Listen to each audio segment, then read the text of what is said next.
আমরা সকলেই আমাদের মোবাইল ফোনগুলোকে অনেক বছর যাবৎ ভালোভাবে ব্যবহার করতে চাই, কিন্তু এর আগে আমাদের মোবাইল ফোনগুলো নষ্ট হয়ে যায়। তো আজকে আমি আপনাদেরকে মোবাইল ফোনের এমন 5টি টিপস বলবো, যেই 5টি টিপস আপনারা যদি ফলো করেন তাহলে এরপর থেকে আপনাদের মোবাইল ফোনগুলো অনেক বছর যাবৎ ভালোভাবে চলবে। তো এইরকম অনেক ইন্টারেস্টিং ভিডিও আসবে যেগুলো আপনাদের অনেক কাজে লাগবে।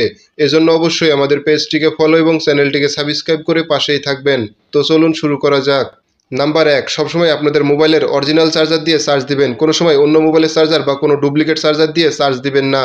নাম্বার 2, আমাদের সকলের মোবাইলে সিস্টেম আপডেট আছে, আর মাঝে মাঝে আমাদের মোবাইল ফোনে সিস্টেম আপডেট চাই। আপনারা অবশ্যই এই সিস্টেম আপডেটটা দিয়ে দিবেন। এতে করে আপনাদের মোবাইল ফোনটি নতুন ভার্সনে আপডেট হবে, ফলে আপনাদের মোবাইল ফোন আগের থেকে অনেক ফাস্ট চলবে।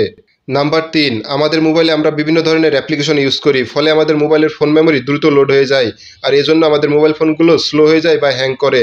তো এজন্য আপনারা অবশ্যই প্রত্যেকটা অ্যাপ্লিকেশনের ক্লিয়ার স্টোরেজ এবং ক্লিয়ার ডাটা এগুলো আপনারা ক্লিয়ার করে দিবেন।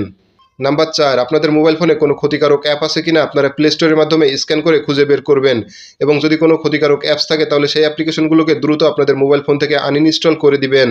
নাম্বার 5, আমরা প্রত্যেকেই আমাদের মোবাইল ফোনে ব্যাক কভার ইউজ করি, আর আমরা যখন মোবাইল ফোনটি চার্জে দিই তখনও কিন্তু আমাদের মোবাইল ফোনে ব্যাক কভার লাগানোই থাকে, ফলে আমাদের মোবাইল ফোনগুলো চার্জ হওয়ার সময় গরম হয়ে যায়। এজন্য অবশ্যই মোবাইল ফোন চার্জ দেওয়ার সময় ব্যাক কভার খুলে তারপরে চার্জ দিবেন। এছাড়াও কোনো সময় মোবাইল ফোনে 100% চার্জ দিবেন না, সবসময় 80 থেকে 90% চার্জ হলে মোবাইল ফোনটি চার্জ থেকে খুলে ফেলবেন।